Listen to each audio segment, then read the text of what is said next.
Welcome to the UpShift podcast, where changemakers meet and commune and find out how each other is doing their part in changing the world. Hey y'all, today's guest I'm so excited to have on the show because he is the master of transition. And there's not a soul on this earth that hasn't gone through a transition of some sort. So today's show welcomes Art Blanchford. Art, welcome so much to the UpShift. Thank you very much, Angel. It's really great to be here. Thanks for being on my podcast recently, and I'm really excited to be on yours today. Yes, I have lots of questions. First of all, just to catch everybody up, because I do know your story, give us the highlights of where you were in the big business world, the transition that happened, and where you are now. Yeah, so I'll give a very quick arc. Grew up in a very funky religious cult with a lot of bad stuff, went through the traditional education process, excelled in business through leadership and engineering and sales, ran multi-billion-dollar international companies, lived all over the world, raised 3 kids, 2 of which are adopted, been married for 30 years. In 2020, after a lot of signs in the rearview mirror, my body stopped after traveling around the world for 25 years, once or twice every month. I knew for a long time, but it hit me then and became painfully obvious that I really need to make a change. Like I think it's true with a lot of people where we just are chasing what we think we should do, what we think society tells us is what we need to do. And I had the courage to step away from a 7-figure income and try to figure that out. And 5 years in, I figured that out and am now helping other people figure it out for themselves. Yeah, so I haven't heard this angle because I did the same thing. I went through burnout, plain old skid marks, burnout, right? Chasing the dream, and if you have ambition, which we're brought up in America, the bigger the better, the more you have, the better you are. All that the more you stuff. have, like the more you have, the more you do, right? And I think we're the only country that's really like that. Unfortunately, we've affected a lot of the rest of the world. We are the most that way, but I've lived in 3 continents and we've affected a lot of the rest of the world with that now too. But I feel like the Europeans still have long lunches. Yes. They still like to talk to each other at a meal. And a lot of business deals get done, gently, where in our country it's just push until death. Yeah, China is very much that way now. Japan is actually very much that way now as well. Yeah, well, yeah. Wow. So you went through this transition. Tell us about the transition. You have like a before, during, which I call on the electric fence. You know there's better. Something's got to change. You decide to do something. You're on the electric fence. You're like, oh my God, what did I do? And then you're now on the other side where grass is greener. Describe that for us. Yeah, I think it's an interesting analogy. And I feel like to me, the electric fence was a little bit more while I was still in my previous life. I was still a lot of anxiety, a lot of worry, feeling like I had to be perfect, had to perform, right? And luckily or not, for me, I got sick enough. I was like, my company wanted me to stay on and I could have easily recovered through that and stayed with them, no problem. But I chose to leave. And that was the bravest thing, to just walk away from a 7-figure income, then try to figure out what's next. Right. Which a lot of people would say that's a silly way to do it. But in that process of figuring out what's next, there's a lot of work, a lot of therapy, a lot of growth, a lot of reading, a lot of workshops. And, started this podcast, started coaching other people through this transition. But that process, what you call the electric fence, which I would call it the liminal space or the chrysalis, right? It's between the caterpillar and the butterfly. Mm-hmm. What we know about that space is if you really are going to do something different, like most people will touch that space and it's too dark, it's too messy, it's too scary, it's too isolating. So they just go back. They go back to being a caterpillar. They go back to what they knew before. And trust me, nothing wrong with that. I've been very close to that many times. But if you're willing to hang in there, you know what the inside of a chrysalis is called? The scientific term for what a caterpillar becomes after it's inside the chrysalis? No, I don't. Glop. Glop? No kidding. Glop. So it's this dark, sticky mess. Glop. That's the liminal space. And I was in that liminal space for a long time, 3-4 years. Wow, that is a long time. And I'm doing the podcast, and I've got coaching clients. I'm doing some consulting work. I'm thinking about going back to work. The rearview mirror, the money starts to look pretty nice, right? Yeah, stability, paycheck. All of those things. And I kept walking. I kept searching. I kept doing my own work. I kept looking in the mirror. I kept reflecting. I am active in recovery, Workaholics Anonymous. So a very strong spiritual path. I read voraciously. I'm always learning from others, meeting all kinds of fascinating people on my podcast as well, and learning from them and teaching them as we go. And realizing that we all have gifts to give. We Mhm. all have things that make our souls sing that also benefit society. Mhm. And my mission now that I've found that for myself is to help others find that as well. And whether they do that with their right hand or their left hand, it doesn't matter. Right. Right. There's a lot of men that I deal with that are really successful running their businesses, and they can run their business with their left hand, and they can go after their mission or their meaning with their right hand and still have their business. And that's fine. Right. However you want to set it up. But to just run toward goals, towards building a monument for ourselves in life, toward achievements, titles, wealth, power, that is what leads to a very unhappy and unfulfilled second half. And in the worst cases, deaths of despair, which is the number one cause of death in the United States. Suicides are directly the number one cause of death for middle-aged men in the UK right now. Oh my. So Death in of work, from despair is what you called it? yes, deaths of despair, which if you put in, DUIs, drug addiction, overdoses, Mhm. suicide, Mhm. seriously obese, right? These ones where your addiction is driving you to death, Ugh. right? And we can't even measure the deaths that come from workaholism because those are indirect, right? But I ran myself down, I wouldn't say close to death, but it was pretty low. I ran myself down in my late 40s before I turned this ship around. Wow, I call that, I'm a very giving person, but I learned that I was giving at my detriment, that being Absolutely. giving is Absolutely. not a bad thing. And I'm, big-hearted. They always say, you're so generous and so big-hearted, till I realized that I was eating at my own Absolutely. peace, right? My own body. And I had the same kind of burnout, right? Where I'm like, I had something has to change, Yeah. right? And that's something that men do some, women do even more, Well, right? that's you, In but general, women care for others above themselves and to the detriment of the whole planet. Because once you burn out, then things fall apart, right? yeah, you literally, it's a segue to talking about you focus, you see a niche or a demographic, men, middle-aged men, that is your demographic. Tell me about that. And you just Yeah. made a So kind of reference to it, but tell me yeah, about what I've men. found out is that I work with men that are successful enough to know that success is not enough. Wow, say that again. That's So I work really with profound. men that are successful enough to know that success is not enough. So here's what's happened. Think about your experience, and everybody listening, think about your experience. So you're a kid, you get a picture from your school teachers, from your church, from your parents, from your friends about what you should do in life. Now, most people don't ever get there. They don't even get to that point. Most people, they don't, right? They have this picture of I should have this house and this car and this family. And most people don't even get to that point. Here's what's sort of good about that is if you don't get to that point, then you keep telling yourself, well, if I keep chugging toward there, I'll be happy. I'm going to keep working toward that success. And I might be not happy, but if I keep going and keep going, eventually I'm going to get to that success and that's going to make me happy. There are some people, I was one of those, like real success. I checked all the boxes, right?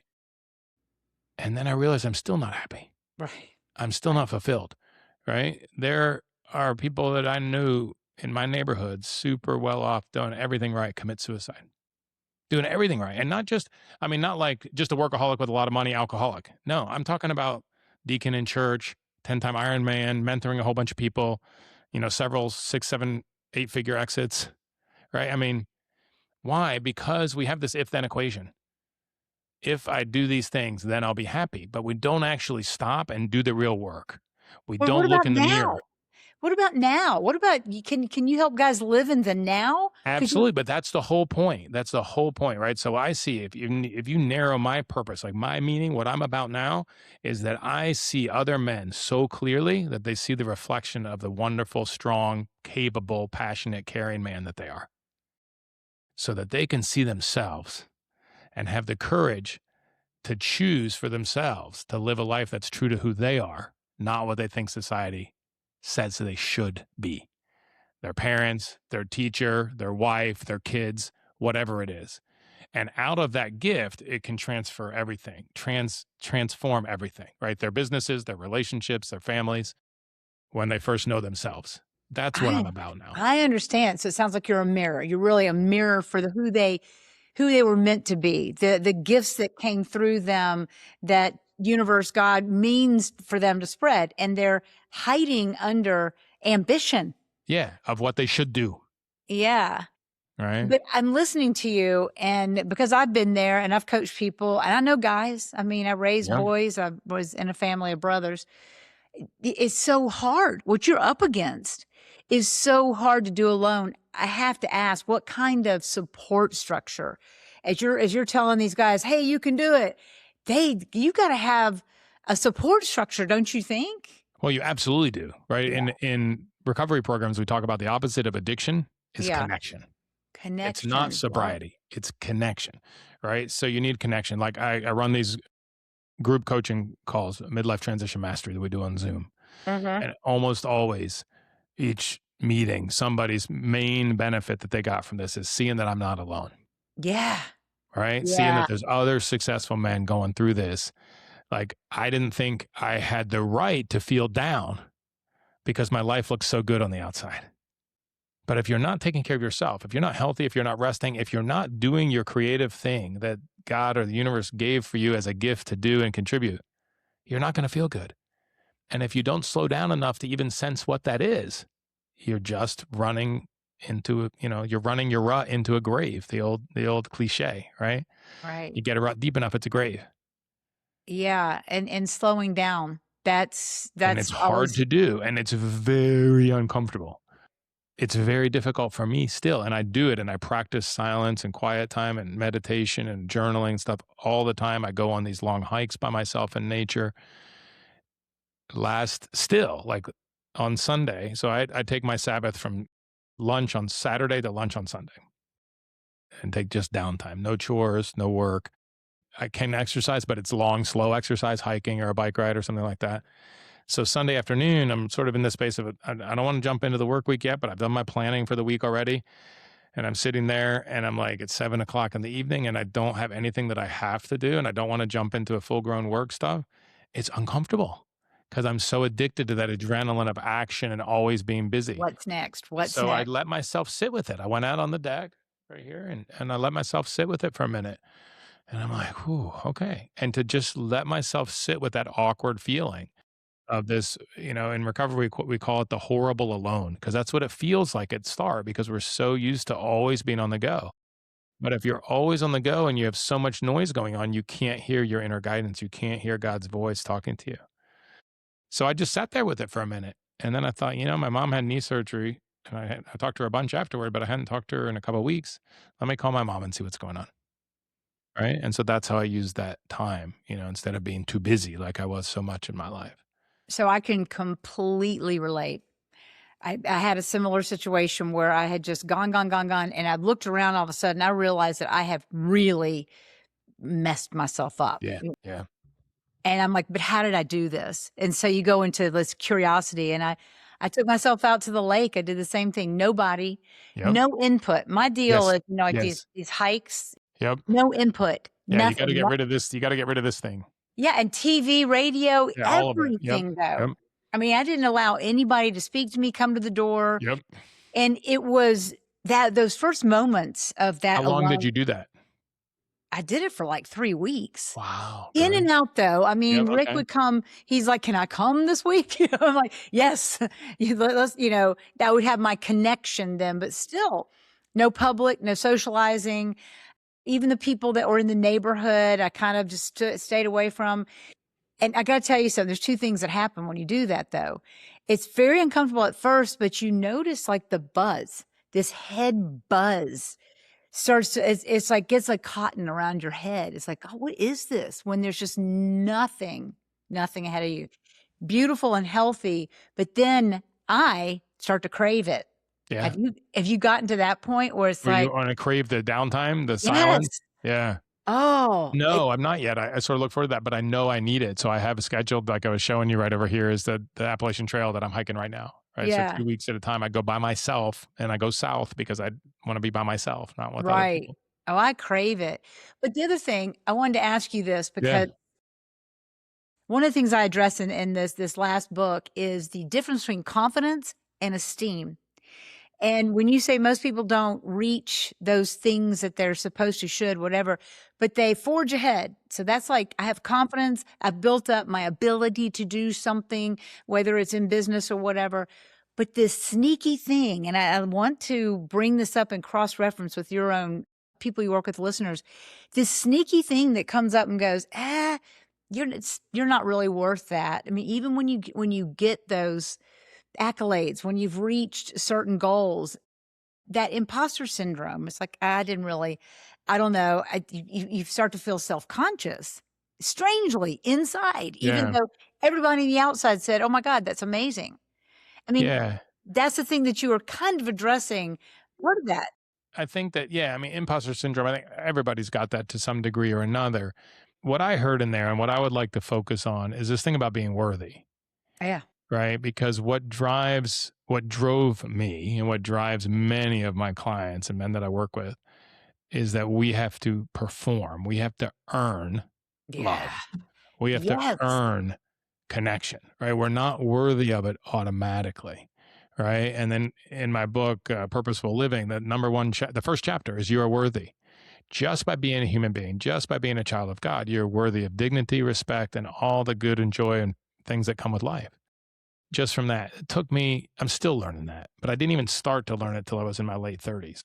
And many men are driven by that. So even if we accomplish something, pretty amazing that we're confident, we're good at, we accomplish, then well, what's next? What's next? Because we have to be performing.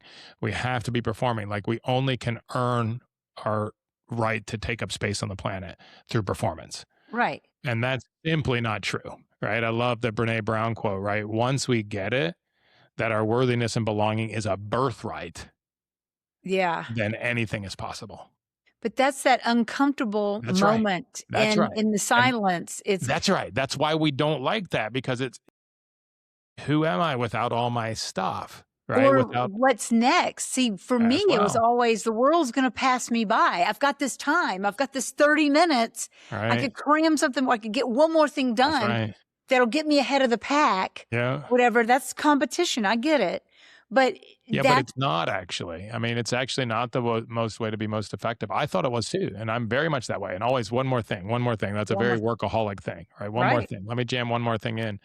I still have that tendency, and I have a new metaphor for myself. Like I spent a lot of time, you know, slogging around in muddy water to find the rocks in the muddy water that I was looking for. Mhm. Whereas if all I do is sit still, the water will settle Ah, and I can find the rock I'm looking for actually faster than using a lot of energy in muddy water. that's a beautiful metaphor, a beautiful visual, Yeah, actually, especially if you're in the moment, in the throes of struggling. absolutely. Just stop and breathe and let the water settle. And I noticed this, and our military tells us this, right? Yeah. Slow is steady, steady is smooth, and smooth is fast. This is military, Yeah, it sounds right? marine to me in a Yeah. way. So slow is steady, steady is smooth, smooth is fast. So if you want to be fast, be slow. If you want to find the rock in the water quickly, sit there and be still, be slow, wait for it to settle, then pick it out. No energy expense. You get the right one the first time, right? I spend so much in my life making up muddy water and then solving the problem in muddy water and feeling like I was a hero when I was really not so smart. Yes. Right. And I still perform really well in all those things. But like, how many times I finished a report at 10:30 or 11 o'clock at night, sent it off to my boss, read it the next morning. Oh my God. Like that was totally not worth it. So many mistakes and so much misinformation. It creates more work than if I just said, I'm just going to put a pin in it. I'll work on it tomorrow when I'm rested. Right. Or guess what? Not turn it into all. Maybe no one even notices. Then it's not even worth doing. Right. So there's just so much stuff like that where we think this fitting in one more thing, we do it in the name of productivity and think that makes us special somehow, but we actually could be the butt of our own joke. Okay. So this demographic that you're working with, What is the number one block right now that your clients are running into? Internal, external, what is it that they're struggling with? The overall sense is this feeling of lack of meaning and fulfillment.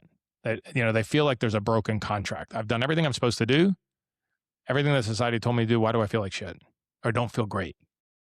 So that's the number one like feeling that's going on. But here's the blocker for them taking action is, well, I'd like to do something like that, but it feels a little bit like a vacation.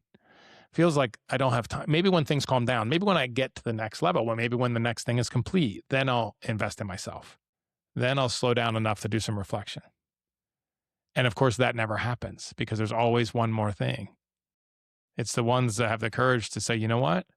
I woke up this morning and I don't feel good. And that's not a path I want to be on. And I've earned the right to take some time for myself to figure out, what do I really want to be about in my life? Not what should I be about, not what I was told I should be about, Mhm. not worrying about paying the mortgage. I've got that handled. What am I really going to contribute? What's going Okay. to be fulfilling? What's going to bring me meaning? There's a disquiet, there's an unsettled, there's a not feeling good. And then you have to be in that not feeling good long enough to really think maybe I should actually change something, and then be willing to take the time to create that space to get in connection with other men, to really do your work, to look in the mirror, let someone else hold the mirror up for you, to take the time to reflect in order to start to figure out, what is it that really juices me? What is my ember that I want to turn into a fire in the second half so that I can feel even better about my second half, so that when I die, I can feel really good about how I lived Yeah. instead of having all these regrets. But yeah. So where you've gone with that description right there, I gotta go back to that moment of discomfort, knowing something's gotta change, being quiet enough, and then getting in touch with some emotion in there. We're Hmm. talking about men, okay? I'm not trying to be sexist here, but it's just it's harder. They don't, to say this, don't grow up with a Yep. vocabulary, an Yep, that's emotional right. Oh, vocabulary. absolutely. Yep. People don't say, "What do you feel?" They're like, "Oh, just, swallow your tears and go forward." Yeah. So the way that really works effectively, and the way that I worked with myself and in the groups that I was part of and I was learning this, is to talk about body sensations instead of feelings. Okay. All right. What's going on with you? Ugh. All right. Where do you notice that in your body right now? You know, it's right here, but it is like, okay, I feel this tightness in my chest and in my throat. Hmm. Okay. If you gave it a name, what would that be? I feel angry. Oh, so like out of incent, so being in touch with our bodies, which we actually are pretty good about we're good at overriding them as well. We're good at, powering through, but we actually do have awareness of what's going on in our body, even if we're not sure how to name it. And, when I first started doing this work decades ago, I thought there was really just like maybe two or three emotions, good or bad were the two main ones, right? Well, there's a lot of research, and yeah, there are 4 or 8, depending on the research, core emotions. But to get emotional literacy, where you can really, there's 150 emotions that you can name, and some are blockers for others, but it really helps to get that emotional literacy. But until you have a lot of practice in that, and there's great apps even on the phone, and there's great processes and definitions for that, but until you have the definition for that, until you have the emotional literacy for that, which is fine if you don't, just I just notice, okay, what's going on in my body? Oh, I look down and my hand is clenched. Okay, what's that Yeah. about?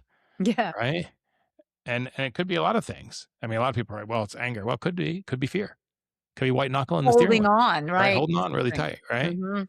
Or I notice that I can't really talk. What is that about? Or whatever the case is, right? There could be, but there's a lot of stuff going on in our body, and that's a good place to start. You're speaking my language now, right? But that for men, I just think that to really let them know it's okay, and Yeah. that's where the support, that's where seeing Well, and other that's the men. first thing. That's the thing that makes this work is authenticity. Now, how do you build authenticity? Like, how do we as men feel safe to take down our armor, Yeah. right? Yes. Because, and this is what happens, right? That the way to build authenticity is through vulnerability. through sharing our soft bellies, right? That someone could kill us, that could stab us if we take down the armor and say this is. So that's one of the gifts that I have, of being authentic and vulnerable, to open up the space for other men to feel safe. And what happens, like, if we share something where we think we failed or we've made a mistake or something we're ashamed of or guilty, we think that somebody is going to take that gun. It's like giving them a gun for them to shoot us. Yeah. But what Yeah. actually happens when you give your perceived enemy or competitor a Mhm. gun, they go, "Oh my God, this guy just gave me his gun. I could kill him. This is this is really interesting. Dude, let me set the gun down. Let's have a conversation." Yeah. That's what Yes. actually happens. And so what it takes, and here's what's really interesting. It takes two people to set the space. So if I'm in a group of 12 guys, and I've done this a lot, right? And I'll open up the space, and I'm really good at doing that. I'm really authentic. I'm really good at connecting. I'm very willing to be vulnerable myself. Mhm. But that still doesn't solve it. Like, especially if it's guys that I'm new working with, if I don't know them really well. So I'll open up the space, and then there has to be one other That that's willing to steps in, also yeah. say, Mhm. I'm gonna, instead of shooting Art with this gun, I'm gonna say, "Oh, dude, you just gave me a gun. All right, let me sit down. Let's ask him questions. Here's my gun. Let me give you mine." Mhm. Right? When the second guy does, then the space is safe, Yeah. and then it gives a safety, which is also sounds funny. You think about guys don't need safety. No, we really do. Yeah, you do. So And that's what makes it safe for the other men to open up. so I have to, before we could ever end this, I have to, as a woman, okay, Mhm. and my relationship is with a man. Yep. For other women out there that are listening to this, how do we help our men show us their vulnerable side? Because Yeah. I tell mine, I'm like, the power that I'd love to see is you opening up Yeah. vulnerability to me. Yeah. It's not easy. Tell us how. Yeah. Please. So I think here's the tricky thing. I think that before I can open up and feel safe with my wife, there's two things. There's only two ways that that happens. One is that I do my own work with other men first, or I am so broken that I don't have a choice. And I've been in both of those cases with my wife, where I would never have showed her that, but I couldn't hold it together. Right. And Right. she was the one in proximity to me that had to pick me up out of the floor. And that was still a good result. But if your relationship isn't really strong, it doesn't necessarily, and like we're afraid as men, we're afraid that won't be good. I was afraid. Like I was afraid that if she saw me like that, she would leave, like Yeah. literally. And this is And I the would have never opposite. let her see me like that, but I just couldn't help myself. Right. Right. She was in the house and I was a mess and she saw me and she didn't leave. So it Yeah. actually was a very positive thing. But since then, I've been very intentional about doing my work with other men Mhm. so that I can show up not codependent with my wife. Mhm. Right. I'm Mm. so afraid that if I show her this side of me or I don't take responsibility for her happiness or she's not going to like me if this, where Mhm. now I can show up very present with her, which she Right. loves. Like I can Mhm. see her without any of my shit being in the way. Yeah. Right. And I can also ask for what I want. Yes. Right. And which is very empowering and very fun and very attractive Mhm. on both Yes, it sides. is. Yeah, as a Right. woman, it So, is. one like silly little example. One of the things that I'm super outgoing, adventurous, crazy. She's an introvert, doesn't like, adventuring, nature, so forth. A lot of things we're different on. One of the things we really like is movies. Mhm. We both really like movies. So we always have movie night. And I got to where I hated movie night. You know why? Because we were trying to always pick a movie together and compromise. So everybody in relationships talks about compromise. It's bullshit. It's polarizing Good to choices that know. you support each other in anyway. So Yeah. it's a silly little example, but we stopped doing we almost stopped doing movie night because I hated it, the decision process. Mhm. So I just said, you know what? No more decision process. I have a list of movies I want to watch. If Right. you want to watch it with me, fine. This is Uh-huh. the one I'm going to watch. And then I'll pick one week, you pick the next. Next, yes. Yeah, we're And like guess that. what? Yeah. We love movie night now. And Yeah. sometimes I'm shocked at the ones that she picks that are great, like I would have picked as well. Like, she picked the Michael Jordan movie, which I didn't even know was out there, this Air or whatever it was called, the Michael Jordan story. Great, right? Sometimes I'll pick stuff that, she doesn't like or I don't like, but then we get to see it and we get to be there with it and no one complains. And I mean, it's so enjoyable. Both of us get to expand our horizons. So that's the kind of polarity that's sort of meant to be in Yes. relationships between men and women. But Mhm. when we get into just this pleasing and performing part and codependency, it never works. So Mm-mm. I work with, women, if you're out there and you're in that situation, encourage your man to get in connection with other men that can be a Mm-mm. mirror for him, that can create a safe place for him that he can be a connection with so he can start to see himself. Yeah, we have to be careful though, Art. I'm sorry. It's like, "Hey, you need to have more guy friends." Then all of a sudden, we're like the clanging cymbal, yeah? Yeah, and to an extent, and also, it's not like you want him out, drinking every night, 4 nights a No, week or not those whatever kinda too, guy friends. right? Because that's acquaintance, but it's not necessarily really a friend, Yeah, right? It's just sort of go hang out together and go down the tubes together.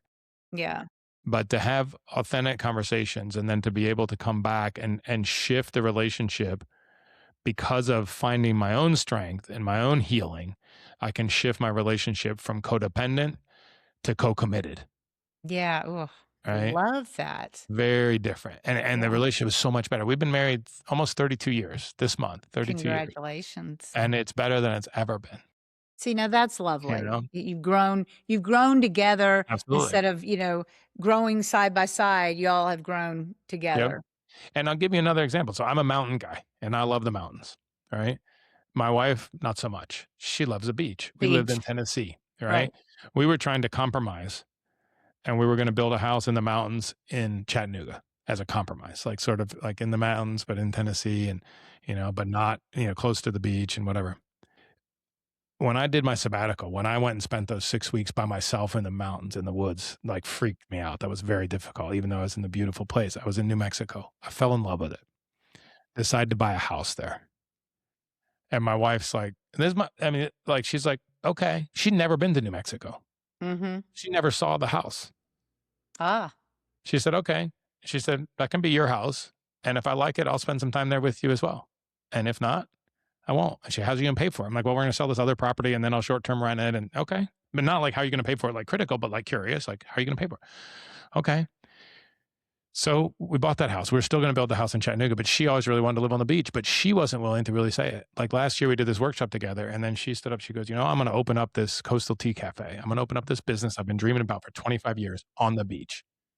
And do wow. the research, and I'm going to find the place. So she found this town I never heard of called Fernandina Beach, Florida. Oh, I know it. We moved here last Yeah, October. It's yeah. fantastic. We're 1 mile from downtown, like in a Hallmark movie, 1 mile from the beach. I love it, and I have my mountains to get away to as well.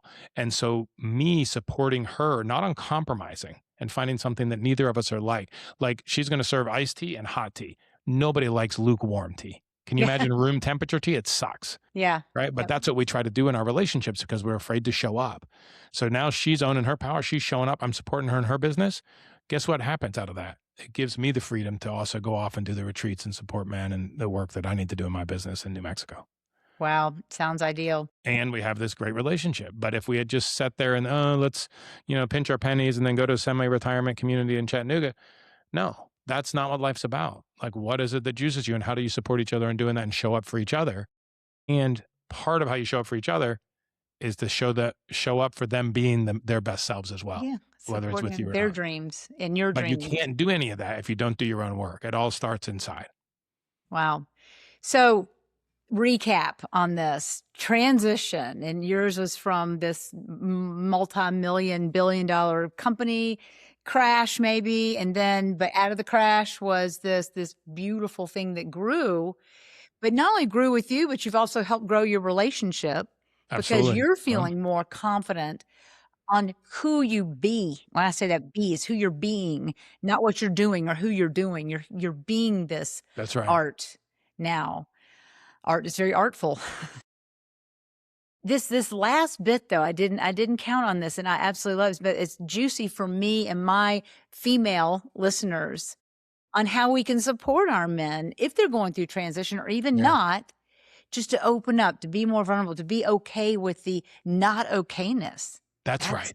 yeah. That's right. And And then I'm go going to ahead. say one thing here that just Yeah. popped in for me. Yeah. One of the things that's going to be really important for your female listeners, for the female listeners here is to let your man know that you're okay with him not being okay. Yeah. Yep. right? That he doesn't have to perform for you all the time. That Gosh. it's okay to like, I walked through a very dark time last year, and my wife was not scared of it, Mhm. and she let me know. Good. Oh, wow. That's support. So you all have this mutual support of each other's growth without Absolutely. intimidation. I guess Yeah, that's the and word. without shame and without shoulds and all that stuff, right? She's Yeah. like, "I'm in. If we go broke, we'll go broke. We'll do it together." You know? But to have that, to let him know that he doesn't have to perform for you, that he can be himself, and that whatever you guys are in, you're walking it together and you'll figure it out together. That'll give him the permission maybe to take the space to go, "Oh, okay, maybe I can, maybe I don't have to get the second vacation home. Right. Or maybe I don't have to upgrade the BMW. Maybe we can put a pause on the because that's what I feel like I should do. Maybe we can put a pause on this and I can go do a silent retreat at a monastery or a Vipassana yoga retreat Yeah. and try to figure out what's going on with me." Just soften. Right. Yeah. Just give a little space and a little breath. Right. Like it says, we're not doing nothing. We're adding space and clarity. Right. In that time. So that's one area that I think women can really, hey, it's okay for you to not know. It's okay for you to not have it all figured out. I mean, I've been doing the podcast 3 years, but I just got laser focused on like what it is really my gift to bring just Yeah. in the last months. Yeah. And I've been working on it, you could say more or less full time for several years. It's okay, but keep walking in that direction and keep knowing that there's something that's for you that you're to do and serve and help others and help yourself and run your creative part and get health, get rest that makes Mhm. everything else better and possible. And then And see how beautiful your second half can be at any age, you need at to any add age. that, yeah, Absolutely. At because any age. some men Yeah. feel like this retirement, gives them the license to sit. Yeah. Oh, and then and probably there's maybe a few that feel good about that, but not for a long time. Retirement has three parts. And as a lot of us are able to retire younger as a percentage of total lifespan, right? Yeah, You used yeah. to retire, when the retirement age was set, it was past the lifespan. So it was sort of a safe bet, right? But now you're going to retire at 65. If you make it to 65, life expectancy is actually 87 for men if you make it to 65, because a lot of people die before that. So if you make it to 65, you have 22 years left, 21 years left. What are you going to do with that? So here's what the three phases of retirement. The first one is vacation. So people save up their whole life. This is the biggest lie we've ever been told. Save up your whole life, save your money, work hard, suffer so that when you retire, you can be happy and go on vacation and do what you want. That's the biggest lie we've ever been told. But people do. So they go on vacation for about 6 months. It lasts about 6 months because then they realize this is not what I thought. You can only sit on the beach and drink so many Coronas before that's not fulfilling as well. So after 6 months, you realize this vacation thing, this is a crock of shit that I've been sold. And this is not that great. So then what happens? Phase two, it's depression. When you realize you've been sold a crock and this isn't going to make you happy, same thing we talked about earlier, just a different step. This isn't going to make you happy. You get depressed. And then you have the chance. Like depression is actually a beautiful thing if you take it as a chance to work on yourself, to feel down enough to question all of your assumptions about life. So then after depression, there's two possibilities. And this affects men even more than women. It's even more strong for men. There's two possibilities. It splits after depression. Purpose, meaning, fulfillment, or death. Yes, If you stay in depression too long, your body just keeps up and you just go down and die. You give up. right, and there's a lot of If heart you attack. find meaning, Yeah. if you find meaning, right? Viktor Frankl's Man's Search for Meaning must read at least 3 times in every person's life. If you find meaning, then you can have this beautiful next chapter. Yeah, and that is where we women or we partners, we don't have to be women, men Yep, or yep, women, whatever your yep. partner is, that's the time, that depression is a time to really not push, but just Right. support and Yep. actually probably give the space, Yeah. support, let them know it's okay, but Yeah. not to stay probably in that state. Yeah, Right. well, and it might take some time. It might take 6 months or 12 months. The thing that I want everybody to hear is if you're in that space of the depression, keep walking and keep connecting. Connecting. As Yes. long as keep walking through it, right? As long as you keep connecting and keep moving forward, you'll come out the other side. And there'll be a transformation, there'll be a learning, right? Richard Rohr, I had a great fortune to be in a men's group with last October. author of about 40 books. His last book is called The Tears of Things. And he talks about how it's not really possible. Richard was a Franciscan priest that gives me the hope for Christianity, and everything else comes from that guy. But Franciscan monk, not priest. But he says in that book that like the natural cycle of things is that you go through this tears of things. And that's the only way you really develop compassion and service and love, is to have felt that pain that comes with the tears of things, that depression phase. So it's a natural phase that we go through, but you got to keep walking and not think this is the end. Right. And the way to keep walking is keep in connection with people. When I was in my darkest places, the thing that I was super blessed with is I had built these connections. I had these really strong friendships, and I would call people up. I'm on the way back from working out at 7:00 in the morning. I've got an 8:00 meeting, and I'm just crying my eyes on. I don't know why. What the is wrong with me? Wow. Right. Yeah. But I would call somebody, and then I'd stay on the phone with them as long as I needed to. And I have such good friends that it didn't matter. Like if they're CEO of a big company running into a 7:00 morning meeting, they'd say, tell them I'll be in an hour. I'm talking to Art, Yeah. because I Wow. built those friendships. Yes. So stay connected and talk to people and keep walking, like keep breathing right through that, and know that there's something good coming out of it on the other side. But don't be afraid of it either. Okay. I know everybody wants to know how to get more of Art. So I know you so Go you to the have art store and buy the some art art. store. How cute. Uh, so you have a book, Yes, I do. and give us the title, where we can get it. Yeah. Purposeful Purposeful Living. living. Wisdom for coming of age in complex times. For those coming of age and those raising those coming of age. I wrote it for my kids and for other parents raising. So, but it's got a lot of stuff in there about you're worthy and how to connect with yourself and listen to yourself, which all the lessons I use with my men's coaching groups as well. Best website's artblanchford.com. Email me, art@artblanchford.com. Connect with me on LinkedIn. Check out the podcast, Life in Transition. It's everywhere. It's a top 5% podcast in the world right now Right. Life in Transition. He is with the Art Blanchford. transition master. He has a mastery course in transition. Even if you Dude, think you're going to go through, I would reach out to Art if I were you. thank you, Angel. Thank you so much. Yeah. This has been wonderful. It's been more than I even expected, which is great. I love that. Thank you. Thank you so Thank you so much. much. I appreciate the authentic conversation and the chance to explore some things. It's really fun to be on this side of the mic. I don't get to be here near as often. So thank you for that opportunity. Good. Maybe more. All Yeah. right. Until next time, Art, stay on. Thank you. Thank you to Art Blanchford. My goodness, a master of transition. We always have such a great time when the camera stops rolling, talking. He's very interesting and a great guy. And I really encourage you to look him up, artblanchford.com. Get his book, Purposeful Living. Just a wonderful guy to talk to and get to know. Thank you all for listening. And if you love this podcast, send it to a friend. Send it to, we talked about in this podcast about women and how we can support our men. It's a great podcast. Share it with your girlfriends. Thank you for being with me today. I'm Angel Howard, your podcast UpShift hostess. You can find me at angelhoward.com or send me an email, angel@angelhoward.com. Get a book, Issues in Your Tissues, or What's Messing with Your Messages on Amazon. And I hope to see you in the future, maybe at one of my retreats, so stay tuned.